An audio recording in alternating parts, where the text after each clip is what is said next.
Hello, hi, thank you. Ladies and gentlemen, may I have your attention, please? We will now start our panel, the last panel of the day under the green financing section. And the topic will be ESG disclosure, focus on social impact and corporate governance. Before I go into the details, may I just share with you some of the logistic housekeeping rules that this room actually will have to be cleared sharp at 12:30 for the next event that they will have a Prime Minister coming in. Yeah. So as the last panel, there's a kind of disadvantage for us. But I hope that we will actually work together to ensure that our panel end on time. So now go back to our topic. You may just ask the question that why actually when we talk about ESG, but this panel we focus actually not really on the E, the environment, but very much on the S and the G around the social impact and corporate governance. Yeah, so there is a reason behind it, because we trust that while other panel already discussed quite a lot around the E, but we want to explore in this panel the actually impacts of the social disclosure and corporate governance around the green financing. Because whatever we do, whatever we plan, but the being able to actually complete the finance closing for any green project to ensure that the green banking actually will promote more of the ESG initiatives, especially in the context of an emerging market like Vietnam, whereby the first ever regulations that require on the carbon emission declaration just came up last year, and the enforcement, may we agree with each other, is still not yet that strong. Yeah, so with such a kind of ground laying, we trust that the panel will actually give us a lot of interesting food for thought, and I would suggest that we will actually run about 2 rounds of the questions here with the panelists, and then we're going to open the floor for the audience. And the first thing, just to start, may I ask each of the panelists to have 1 minute, yeah, to introduce yourself. Thank you very much. So may I start first? Thank you. Hello. I am Vin. I'm come from Dragon Capital.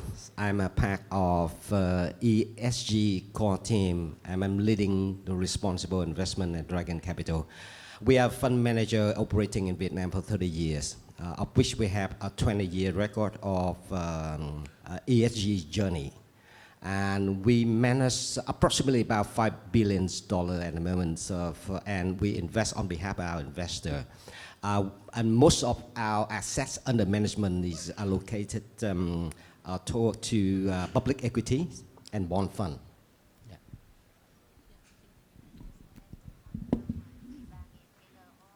Good morning. My name is Marnix Monsvoort. I work with FMO, the Dutch Development Bank. We provide equity and debt for a variety of countries, largely in the financial institutions, renewable energy, and agri-food and water segments, including forestry. My role is the director for the financial institutions department, transitioning into director for the energy department. Thank you. Hi, everyone. My name is Haido. I'm the head of infrastructure, government, and healthcare sector, and also head of the ESG solutions of KPMG Vietnam and Cambodia. We actually finding out that infrastructure sector and ESG are just very much intertwined in terms of green financing, in terms of renewable energy, in terms of decarbonization and energy transition. So very glad to be here today. Thank you. Good morning, everybody. So my name is Nam. So I'm the founder and climate advisor in one consulting and services firm, namely Cleanova. So I'm the advisor for policy development in Vietnam, mainly in sector of green and green transition. Our services not only support for developed partner on policy development, but also we support for enterprises on the transition in greening, because we know that it brings more competitive for Vietnamese enterprises in Vietnam. So happy to be a panelist today to talk about the ESG and with the impact of social impact. Thank you.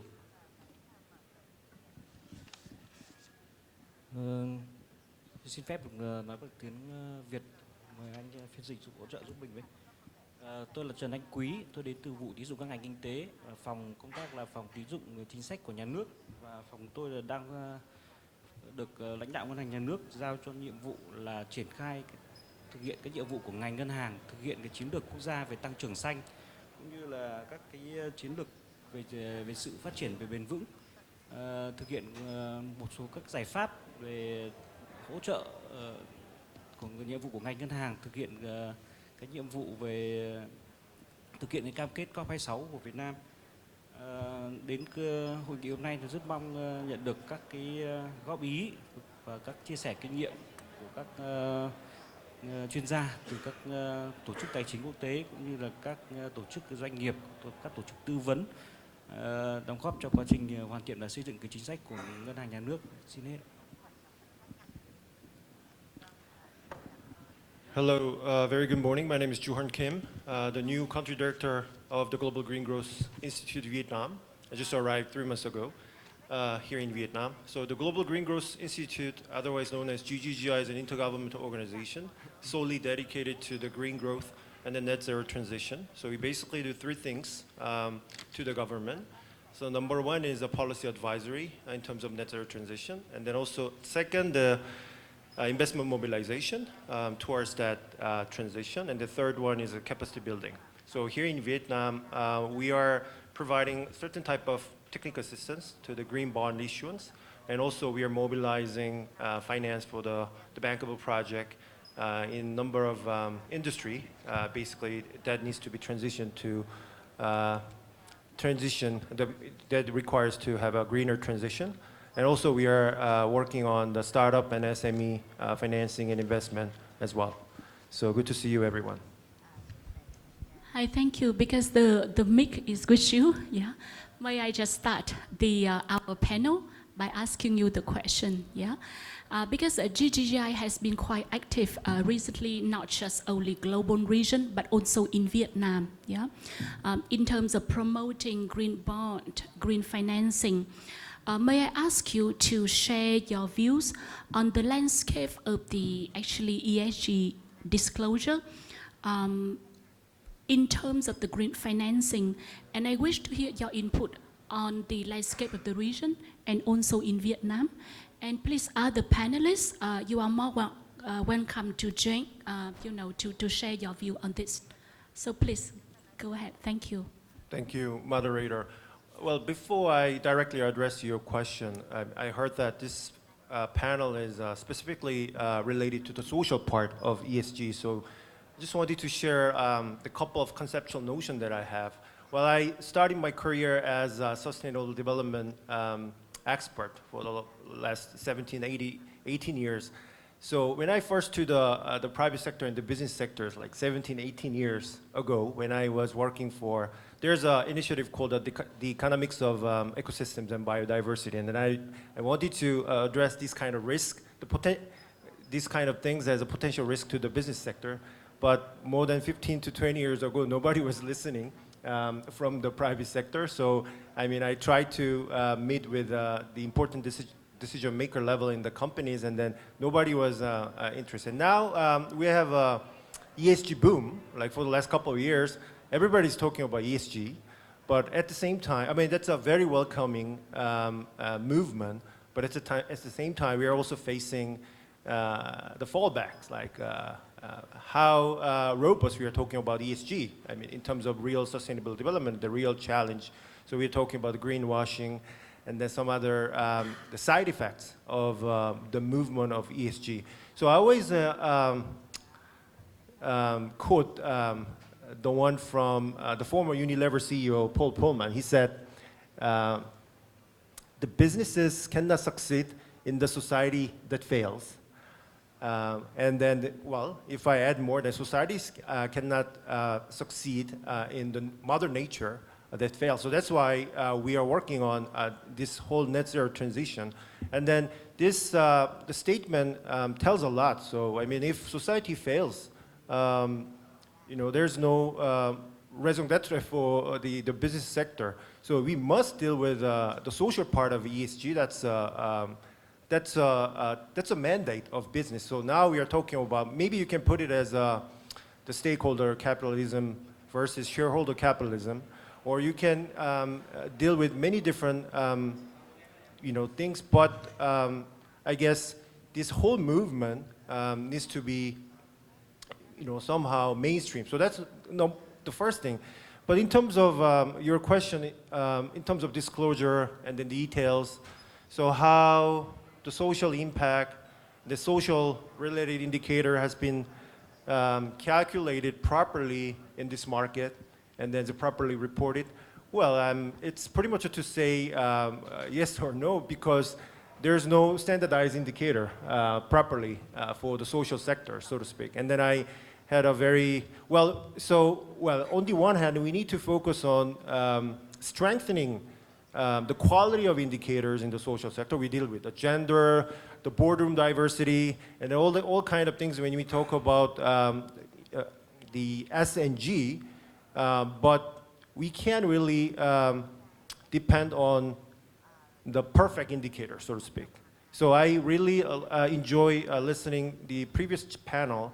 The gentleman from Fin Rating, he said that if the European investors or foreign investors wanted to invest in a certain type of project in the company in Vietnam, then they ask a lot of ESG disclosure. But for the Vietnamese companies, it's a cost to deal with. They go to the factory, check workers, how old they are, and then they check the supply chain. It's a cost. So from the grant provider perspective, like us, we are very interested in terms of how we can provide support to make this kind of transaction fast, as long as the companies here in Vietnam who wants to get an investment are fully dedicated to the net zero transition in a socially net zero transition with socially just manner. My last point is about what should be focused here in this market in the context of net zero transition. It's more like, well, we talk about net zero transition. Main thing is energy transition, and then we need to discard. We need to phase out old technology, and then we need to convert into the new technology. Then you have an existing industry, and then there are workers, and then there are a lot of people living depending on that industry. So we need to think about how we can phase out the traditional industry with traditional industries with a new industry, but we need to, the government and the international organization and then even business sectors needs to think about, an investor group as well, to think about how we can make a technical and vocational educational training to minimize glitches between those transitions. So I stop here. Thank you very much.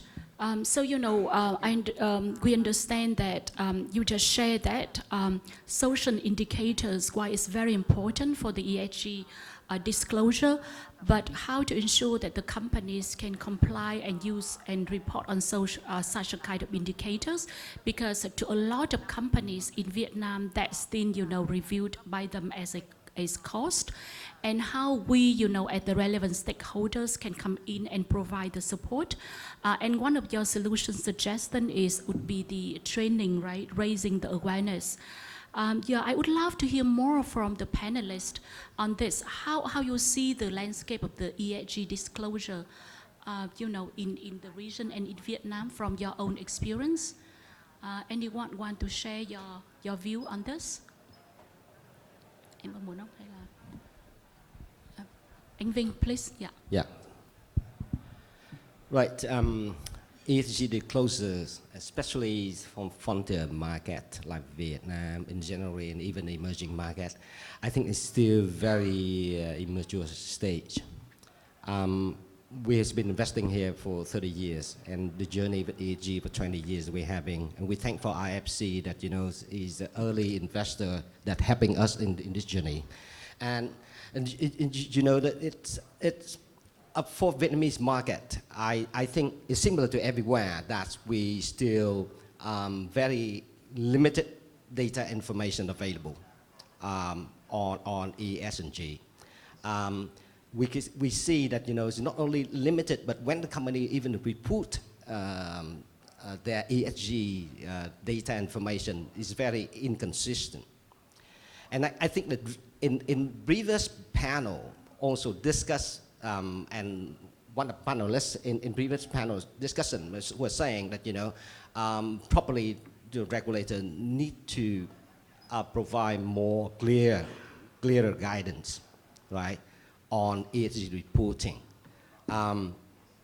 We have been, for us, we try to, for the last 2 years, we try to engage with different data service provider, Bloomberg, Drepres, ESG 17, and then climate institution in Holland and others. What we try to do is survey, see whether is there any opportunities from these data service provider can help us enhance our ESG information. Unfortunately, we cannot be able to getting service to anyone. Because a very simple question, simple answer is garbage in, garbage out. If the company don't disclose information, the AI, the machine learning thing that we will be able to capture the data. So this is a great issue, and I agree that raising awareness, the critical importance, and reinforcement on ESG disclosure in Vietnam is critical. Yeah. Thanks, Anh Vinh. And we have a comparison of the ESG disclosure requirement for the listed companies in the region. And here we are not talking about like the whole Asia Pacific. We just make the comparison among the ASEAN countries. And we still think that in terms of such regulatory enforcement, actually Vietnam still has a lot to do, right, to catch up. And unfortunately, without the mandatory regulations, then ESG will be still viewed by entities as a nice to have, but not a must to have. And that will actually lead to a various sequences, right, whether you can access to the green lending, green bond, green financing for those, all of those. Now, leveraging the point, because we talk about regulation, enforcement, mandatory requirement. I wish to direct my next question to Nam. Nam, because as a very active boutique consulting firm in ESG reporting, disclosure, may we know what is your view on the state of regulatory readiness for ESG disclosure for companies in Vietnam? Thank you. Yeah, thank chị Hà for the question. So because I'm a support to Vietnamese government for several policy on green transition, including the ESG. So right now in Vietnam, we already have some existing regulation to request the enterprises to have the ESG disclosure, but follow the circular number 96 of Ministry of Finance. That the ESG disclosure only voluntary report by enterprises in Vietnam, excluding some they already have in the stock market or someone to develop some some bond or want to go to the stock market. So again, in Vietnam we have almost mainly the SME enterprises. So that's why now only the voluntary disclosure from these enterprises in Vietnam. So it's quite hard. I agree with Mr. Vinh or Mr. Kim that it should be the enterprises or factory or company in Vietnam should to go to the ESG disclosure. It's under request by the buyer, the main buyer, mainly on the supply chain main buyers it's not requested yet by the government. So that's why the challenge is so a lot of policy is not yet enough enforcement to bring the mandatory reporting from the Vietnamese SME enterprises. So it's a very big gap because mainly the product is export in Vietnam is come from the small and medium scale SME. So it's something is already running. However, right now I'm joining other activity is some policy developed by Ministry of Investment and Planning. They want to have some subsidy or support for the SME enterprises in Vietnam by some. It's not the money supporting directly like subsidy, but they want to provide some regulation to help some small and medium enterprises have the time and capacity, like Mr. Vinh mentioned, that is capacity important to have the medium and small enterprises have the capacity to understand why is the ESG disclosure is important. And then, of course, some investor like the Dragon Capital Fund or some banker from Europe or even other can supply them in the investment during the supply chain. So I think some new regulation is coming soon, but optimistically, I think that the Vietnamese government already consider about the sustainability development for private sector already, but the policy is coming soon in the couple of next years. Yeah. Thank you very much, Nam, for such a kind of like comprehensive sharing about the status of ESG disclosure by the companies in Vietnam. Anyone want to add any more comments on what Nam just sharing? Anh Vinh, I just have a question for you then. So so from the beginning of the panel up to now, we hear a lot about the need for a regulatory framework for the ESG disclosure. What is the SBV actually plan on this? Because I'm sure like you also have among all of the sectors in Vietnam, banks in Vietnam have the highest, let's say, investment, in terms of risk. And so for ESG, may we take it more in particular the climate risk, climate change risk? What is what is on plan there, in the ESG, in the SBV program, please? Thank you.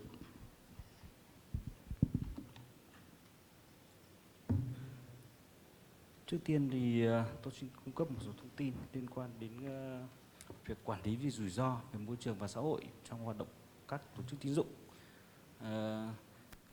Thưa các quý vị đại biểu, thì Ngân hàng Nhà nước thì đã vào cuộc trong cái trào lưu như anh bên cạnh tôi có nói, đó là một cái trào lưu. Thì Ngân hàng Nhà nước vào cuộc rất là sớm, từ những năm 2016, 2017 thì Ngân hàng Nhà nước đã có những cái văn bản chỉ đạo các tổ chức tín dụng là thực hiện các cái giải pháp về quản lý, tăng cường năng lực quản lý về rủi ro về môi trường trong hoạt động cấp tín dụng của mình, cũng như là tăng dần cái tỷ trọng về tín dụng xanh trong nền kinh tế. Theo đó thì nâng dần cái trách nhiệm của tổ chức tín dụng trong quá trình cấp tín dụng đối với khách hàng, thì cũng đã lồng ghép các quy định yêu cầu các tổ chức tín dụng phải thực hiện tuân thủ đầy đủ các quy định của pháp luật về bảo vệ môi trường trong hoạt động cấp tín dụng của mình. Cũng như là gần đây nhất thì Ngân hàng Nhà nước cũng đã ban hành một cái thông tư số 17 năm 2022 là căn cứ trên cơ sở quy định của pháp luật về bảo vệ môi trường, thì Ngân hàng Nhà nước ban hành thông tư và quy định các tổ chức tín dụng phải thực hiện quản lý về rủi ro về môi trường khi cấp tín dụng đối với các dự án đầu tư có tác động xấu đến môi trường. Theo đó thì đến hiện nay thì qua công tác theo dõi thống kê báo cáo của các tổ chức tín dụng, thì toàn hệ thống tổ chức tín dụng thì đã có 42 tổ chức tín dụng triển khai thực hiện cái quy trình quản lý rủi ro về môi trường và xã hội, và tổng cái dư nợ mà đã được các tổ chức tín dụng quản lý về rủi ro môi trường là chiếm đến đã đạt gần 2,7 triệu tỷ đồng, chiếm trên 21% tổng dư nợ đối với nền kinh tế của cả hệ thống các tổ chức tín dụng. Và cái xu hướng này đã có những năm gần đây đã có mức tăng rất là cao. Đến tháng 6 đến tháng 9 năm 2023 vừa rồi thì chúng tôi đã thống kê và tổng dư nợ đến tháng 9 thì đã tăng 13% so với cả cuối năm 2022.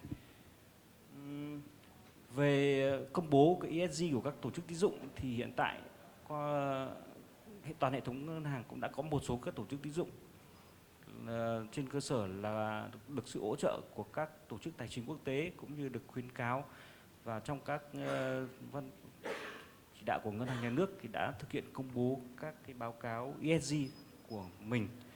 Và theo đánh giá của ngân hàng nhà nước thì tất cả các chính sách của ngân hàng nhà nước trong thời gian từ năm 2016 đến nay thì về cơ bản các tổ chức tín dụng đã thực hiện đầy đủ và phát huy được những tác động tích cực đối với cái việc mà xanh hóa các hệ thống ngân hàng cũng như là các cái chủ trương định hướng xây dựng các hệ thống ngân hàng xanh tại Việt Nam.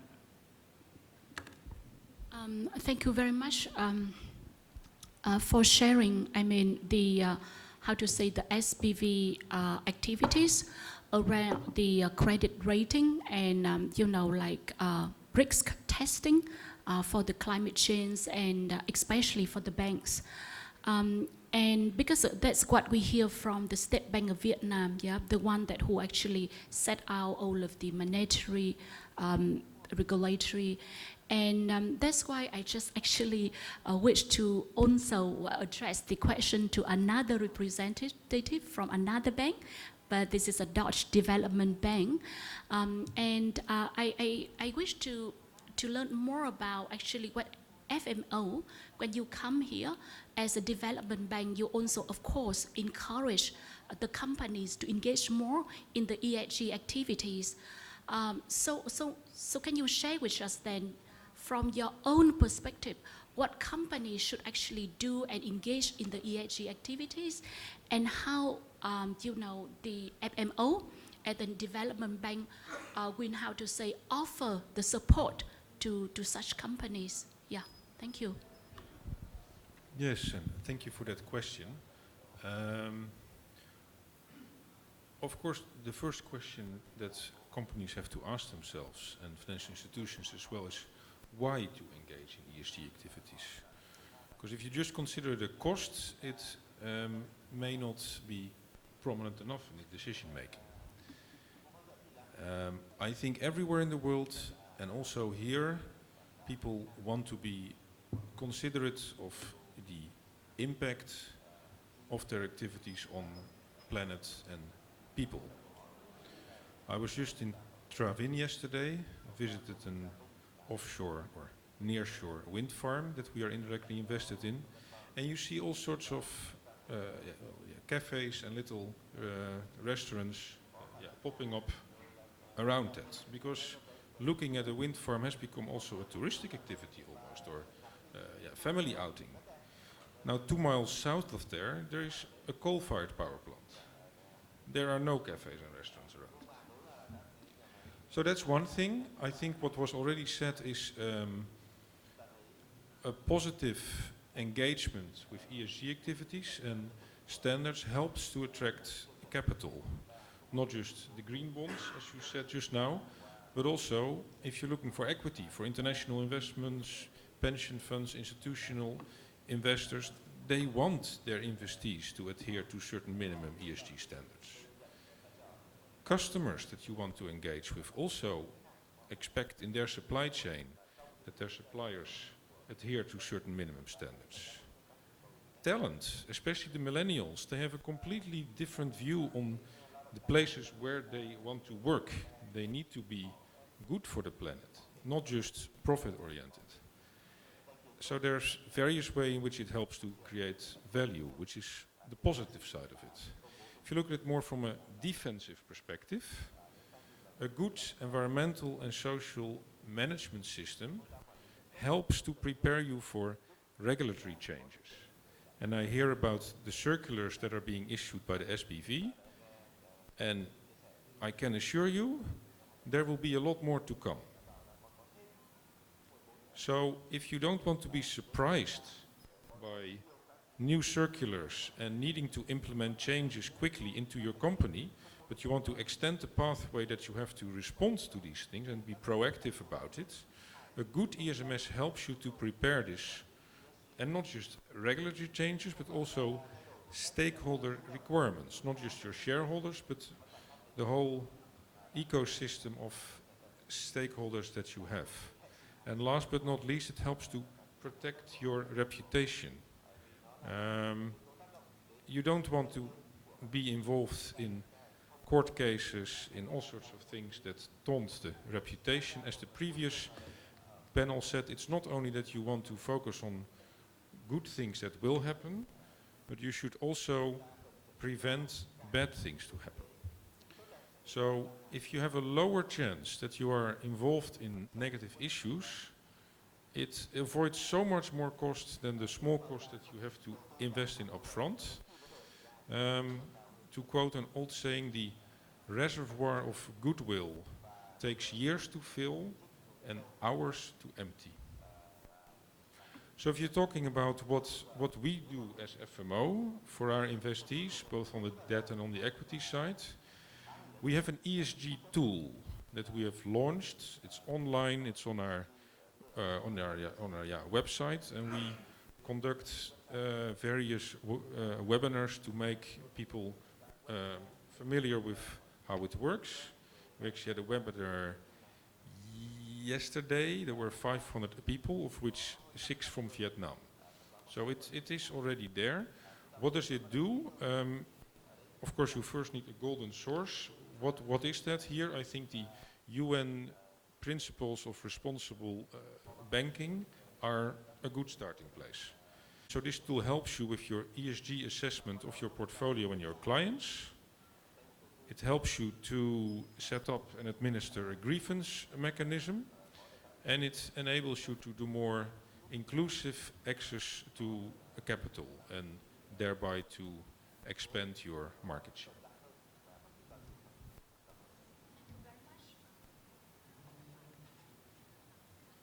Thank you very much, and I think it's just great to hear and such a support FMO provides to companies in Vietnam.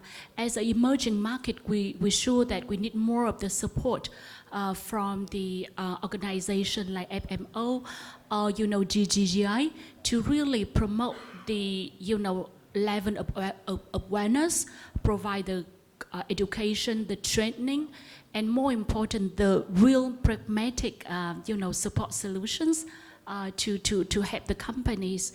Now, when we talk about the green financing, so far we have discussed a lot around the ESG disclosure.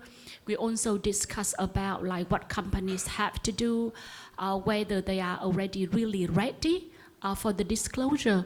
Then, because our topic, the whole broad topics is about green finance, I just really wish to explore more, from the perspective of as a kind of, let's say, investors, yeah? Then how the investor will come in, look at a target, and then decide that, hey, whether this kind of target actually meet the ESG requirements that I put up, I set out for the investment. So actually, this question I will go to Mr. Vinh from Dragon Capital. And Vinh, so in terms of the ESG contest, right? Can you share with us more that Dragon Capital, when you come in and you look at all of your M&A activities, what actually certain criteria or standards you use to assess the S and the G perspectives of your investment portfolio? Yeah. Thank you. So, thank you, Jiha. First, within the responsible investment spectrum, the responsible investment spectrum have a vary. Probably, for financial institutions, you can look at that, and probably they have about 6 different approaches. Some company will use single approach or combined approach. The first thing is you say, basic, negative screening, exclusion, and then ESG integration, corporate engagement, and then we have a positive screening, thematic investing and impact investing. So the more you go to the right-hand side is more impact generation. At Dragon Capital, our approach to responsible investment is all about looking at risk management.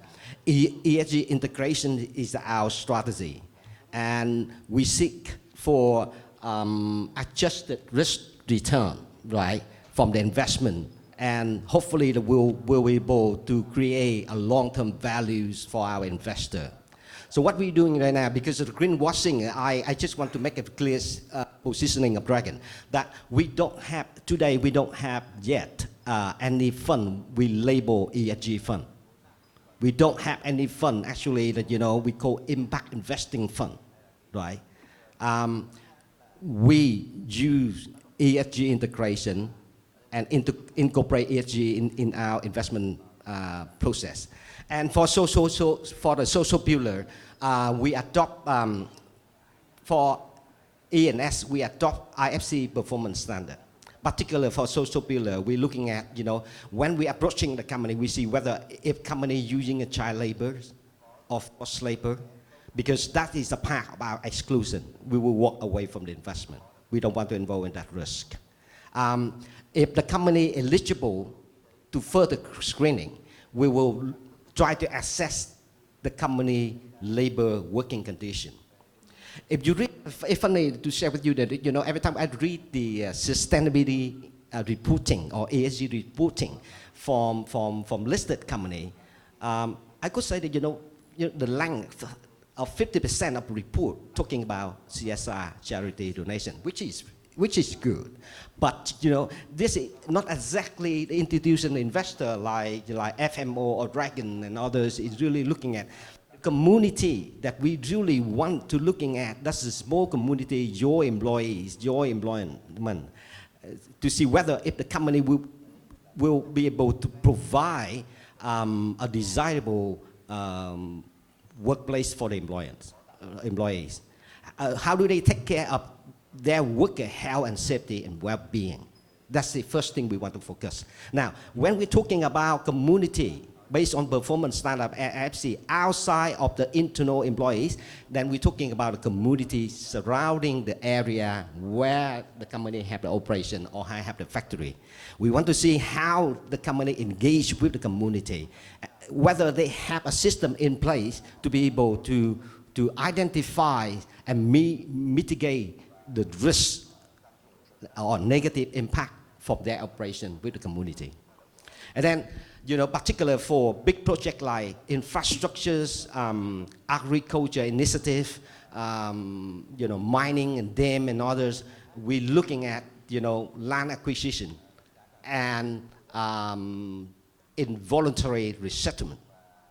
This is addressed about, human rights, to see whether if the company have a proper compensation, a fair resettlement with the community. Then the last thing we're looking at, the social factor, is about indigenous people and cultural heritage. For corporate governance, we adopt this OECD 5 principles, and we adopt Vietnam corporate governance scorecard. And for corporate governance, we interested looking at the board, the role of the board and responsibility of the board directors. We see, the independence of the board, the competency of the board, the diversity of the board. Then we move down to see whether if the company have set up a proper corporate governance process to manage properly the company. How do they treat the shareholder? And we addressed it, through the questionnaire about, equitable treatment of shareholder and the stakeholder engagement. And lastly, a part of ratings too, communication is one of the 3 factors that we try to manage to rate the company, that how much company disclose information, how much honest and engaged with the investor, with stakeholder. If we approach the company, the management or their board directors, we want to know how much they will be able to share information. Thank you.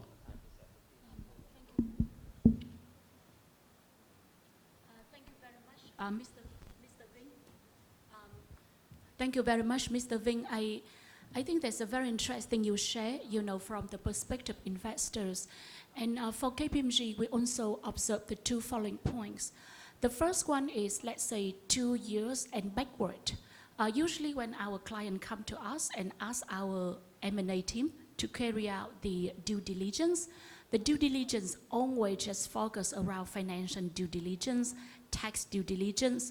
Sometimes they have a commercial due diligence, and sometimes, and much more less frequently, is a request for integrity due diligence. Yeah, but things have changed significantly that we observed in the last 2 years. More and more we see the request for the ESG due diligence, and actually the gaps identified under ESG due diligence actually determine even the investment amount, investment level of the investor into the target.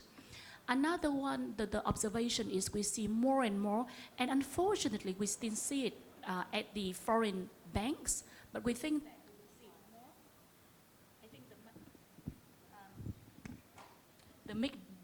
I think they don't love me today, right? Yeah, but whereby foreign bank, they already set out certain fundamental criteria, whereby if as a kind of lenders, you meet such a kind of requirement, then you can have a certain concession rate. And we have been asked in to actually verify it and ensure that the lender, the borrower actually meet those requirements.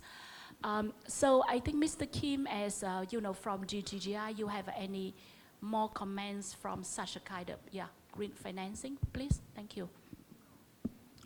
Thank you, moderator. So, just your point about ESG due diligence, I think it's a very important point, especially at this moment in Vietnam. So, your Prime Minister made a pledge at the COP26 about net zero transition, and then the discussion on the just energy partnership is happening. And then today, in the previous session, the lady from EIB mentioned about the 500 million commitment.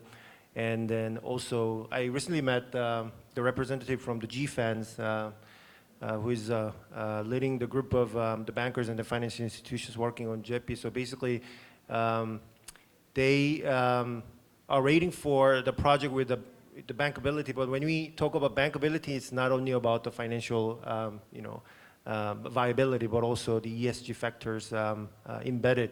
So it's important to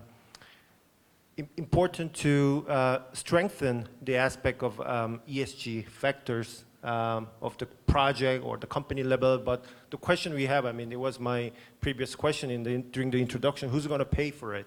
How the companies here to be benefited somehow to disclose those kind of information? Well, the current regulation is only asking the listed companies to issue the sustainability report, so-called ESG report, but how we are going to deal with the supply chain. The SMEs, Mr. Nam mentioned the SMEs, how to deal with the SMEs.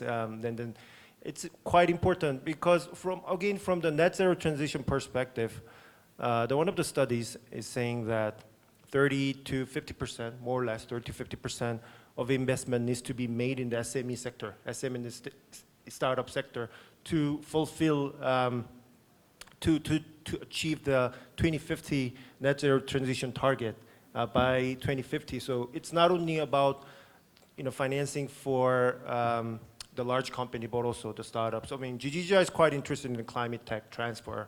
We're dealing with the renewable energy industry, hydrogen, the climate tech, ag tech, all this kind of energy efficiency, all this kind of so-called supply chain needs to be transitioned in a way. And then the investors are talking about not only scope and the scope 2 emissions, but also scope 3 emissions, indirect emission as well. So I think, we need to think about it, it can be from the government side and also the stakeholder community like us. We need to develop some sort of, how do I say, strategy to accelerate the movement to develop robust data framework, and then also the quality information from not only from the listed company, also from the SME sectors. And then I just wanted to echo what Mr. Marnik said, that I read a very important article today. There's a movement called climate quitting in the millennial and Gen Z, the workers. So there's a data that in the oil and gas industry, the number of staff has been decreasing for the last couple of years, but they basically quit from that industry because of the ESG related reasons. So there's a data shown. So I think it's the entire community is moving in that direction, but the question is how the public sector and then company can collaborate to accelerate the transition. So I stop here. Thank you very much. In terms of the timing, I think that it's the time for us to open the floor to the audience so that you can raise the questions to the panelists. I think that we have a quite great, panelists here because we have from the development bank, from the policy, bank, from green financing, advisors, investors. So please, I would like to hear more of the questions on the topic from the audience. So who may want to go first, please? Please, may I ask you to pass the mic? Thank you. And may I ask that the audience, when you raise the question, could you please tell your name and identify where you are from? Thank you. My name is Amalia Gux. I'm a business consultant. I'm from Romania, living in Ho Chi Minh. And as I'm looking more and more into ESG for the consulting the companies I work with, and I see there is a huge need in this, as we were discussing in the first panel about the green finance. One of the panelists mentioned that there are only, there are 900,000 companies in Vietnam, and only 5% work on their ESG frameworks. And as we were saying, related to ESG, before we start running, we have to do the baby steps. How would you recommend the companies to start on ESG? Or how would you recommend the industry professional as I am to start helping companies to transition into more of a, let's say, ESG awareness?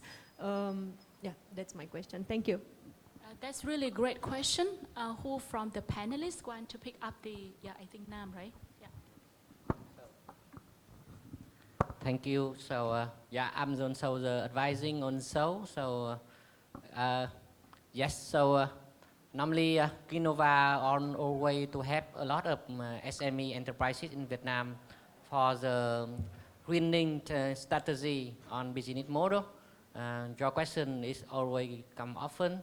And we would love to say that, yes, so to support for some small or medium SME for starting with the SDG framework or even ESG. It's the capacity building is quite important, but the most important is the data. The data of the company or enterprises is very important for everything, for investing, for due diligence, for money from the bank, for everything. But again, so because SDG is not the destination, SDG is a journey. So a lot of companies, they have to be owned by millennium generation, like someone mentioned.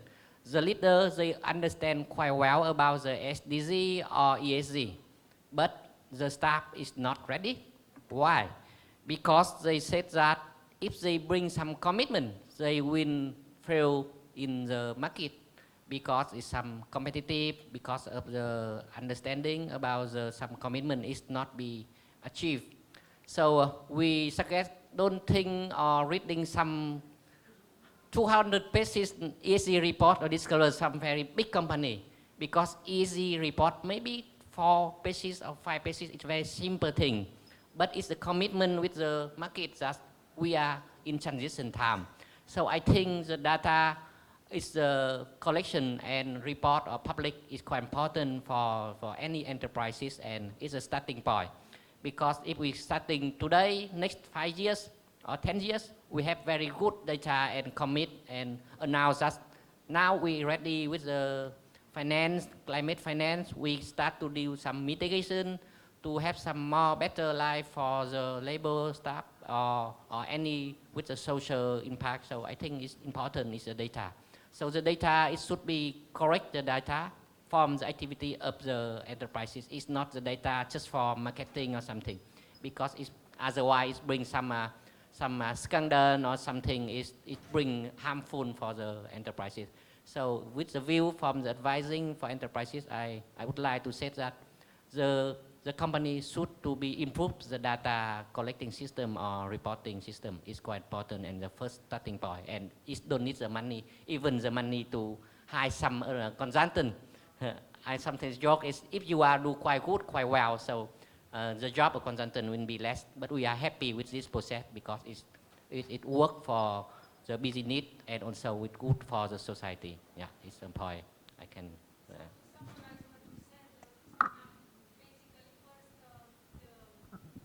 Basically, first the company has to start with a mission. So before having a report, you have to make a mission, which is a mission. As we know, the company mission is not a commitment, but rather I want to start working on ESG policies or to make ESG policies a part of my business strategy. Yeah, I think for anything is starting from the strategy. So normally the founders, they would like to take some very ambitious strategy or the target. But I mention again, it should be carefully, because if you announce some commitment and you are not following this commitment, it's affect and harmful for the company and business model itself.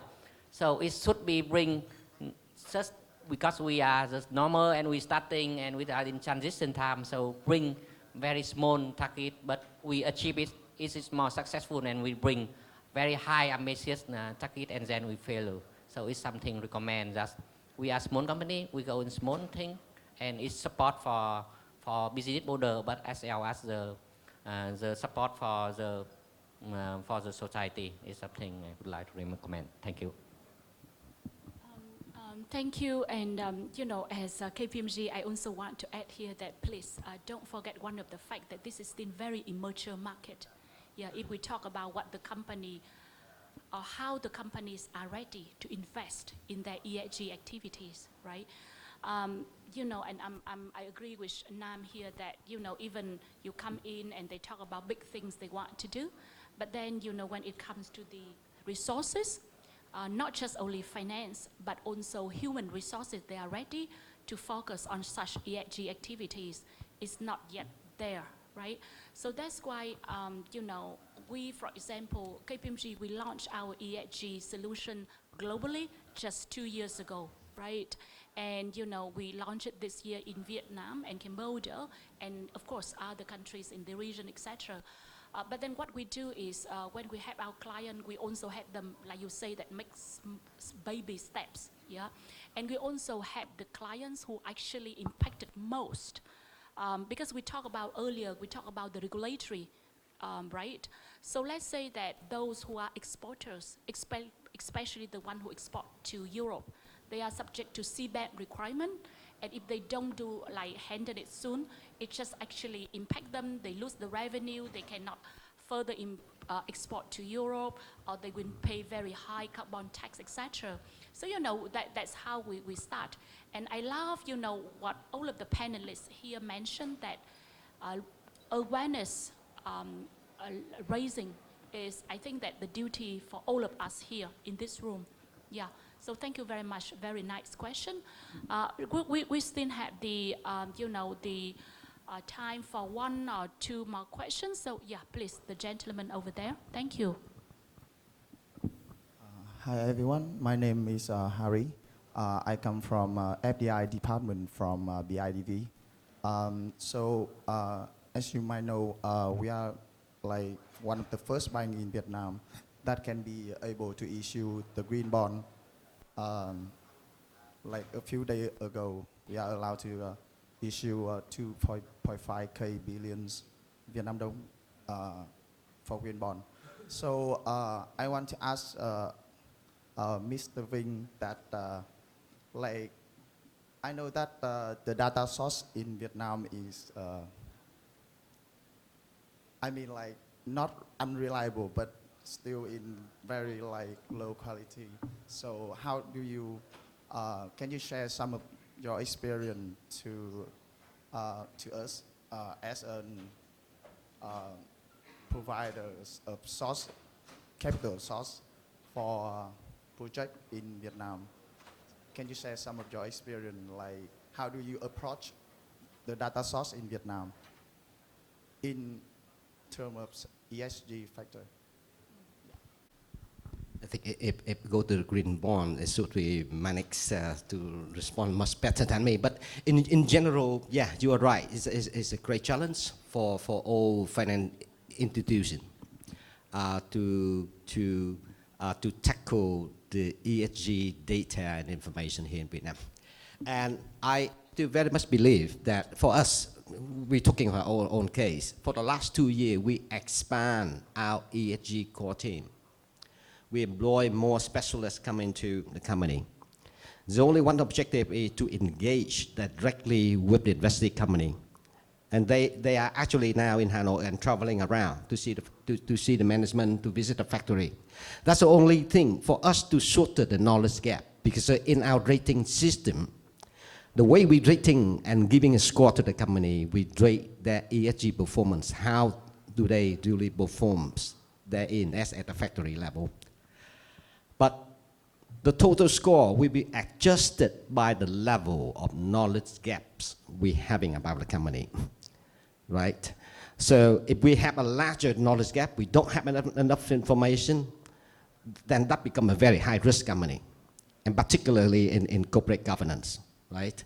And let me tell you the truth, if we invest in a bad corporate governance company, we normally fail. From our experience for 30 years investing in Vietnam, corporate governance is critically important. It's good corporate governance, especially from the board director. It reflects very well how the company manages environmental and social issues. So my best advice with all company is start from the top. If you're starting with your ESG journey, start from the top. So it means, you know, we have to have this strong leadership commitment from the board of directors. And, you know, I agree with Manex recently saying, you know, have to be more proactive. And I remember, you know, Mackens from ERM consultant talking about the journey and say you don't have to go to full speed from 0 to 100, right? So everybody has starting the journey from the compliance, then go to risk management and seeking for opportunity. We also like that. We start from the compliance, now we are in risk management stage and seeking for opportunity. So the board of directors should asking a simple question that, you know, what are the non-finance risks and opportunity in the operation? Do we know about these risks? If we don't know, can we have someone else like consultant come to help us to identify the risks? Do we have the resource in terms of people and budget, things like that? So, you know, in summary, that for Vietnam, we cannot rely on service provider. We cannot rely on company disclosure. We, as institutional investor, we have to engage directly ourselves to shorten our knowledge gap and understand the company better. Yeah. And if we have critical issue that we cannot solve, we engage with third party. They will help us. Yeah. Thank you. Yeah, if I can add to it, I love it how these two questions actually relate from the Romanian consultant to you. Because if you get a green bond, it means that the activities that are covered under the green bond adhere to some criteria. And your activities are, for instance, to provide a loan to one of the SME clients that the previous question asker was the consultant of. So her client wants to know what they have to do to qualify to get a green loan from you. So in that respect, banks are a very good intermediary between the green criteria international and the reality on the ground of an SME. So if they come to you and say, what is it that we require to be labeled as a good enough counterparty to receive a green loan, that'll give them the stamp of approval that they are actually a sustainable company with all the benefits associated to it. And well, I know of your good bank, but there are also, of course, a few others in the Vietnamese market that can do this. So the two of you can link to see how you can translate your requirements to the requirements you have for an SME client to be part of this green bond. And that will help your client to see, okay, what is it that I have to do to be labeled a sustainable SME? So, yeah, perfect example of how you can bring the gap closer, how you can bridge the gap to see how on the ground people can prepare on their sustainable journey.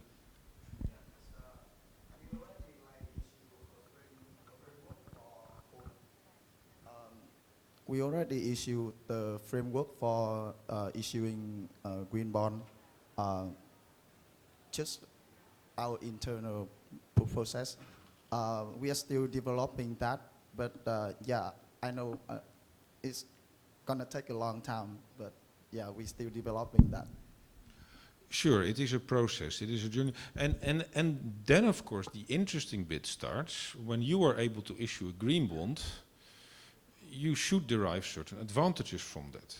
So what are the advantages you can then transfer to one of the SME that can qualify for such a green loan, which should normally be more favorable than just a regular SME loan?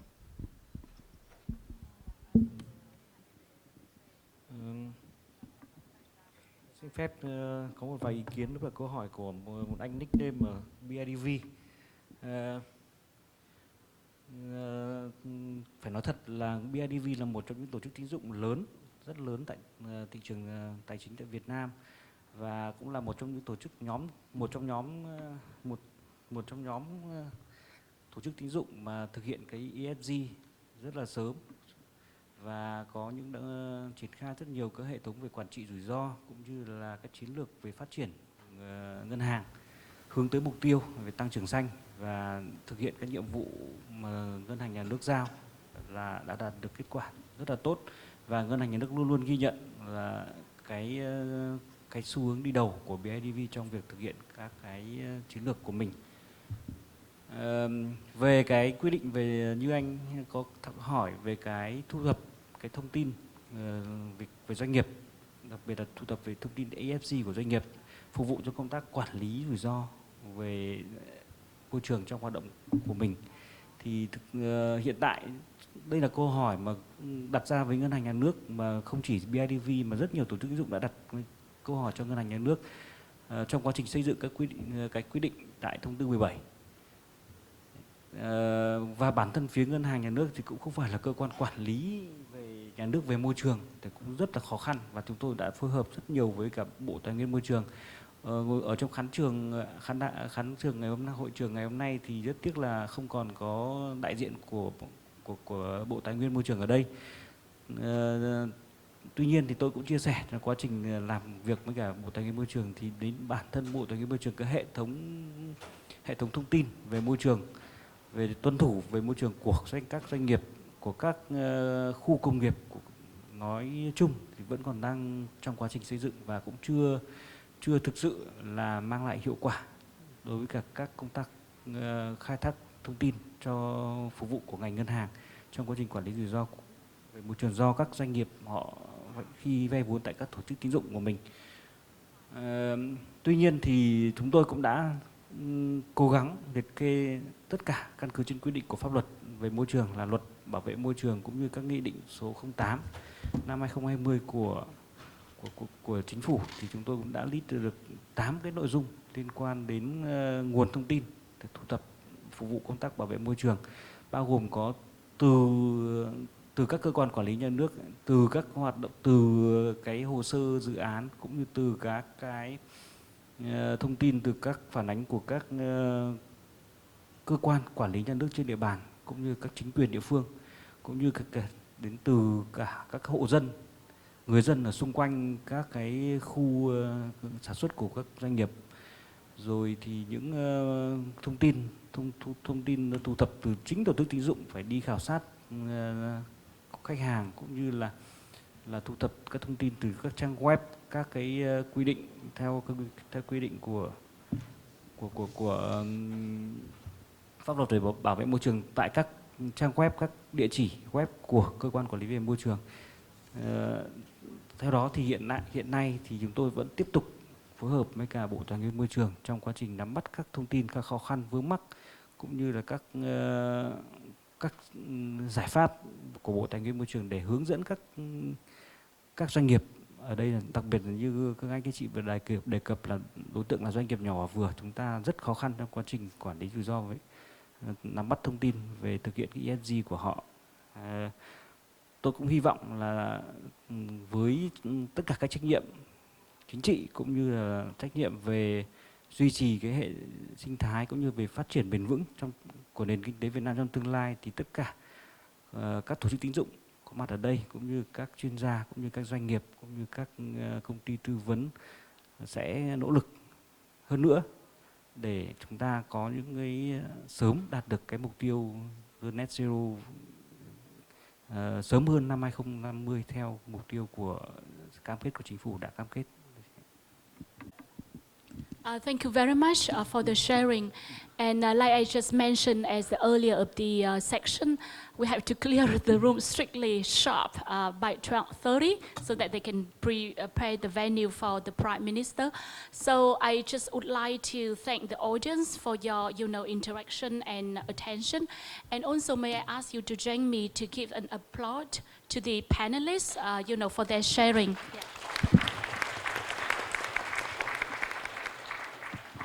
Wishing all of the best, and let us work together for a greener Vietnam. Thank you.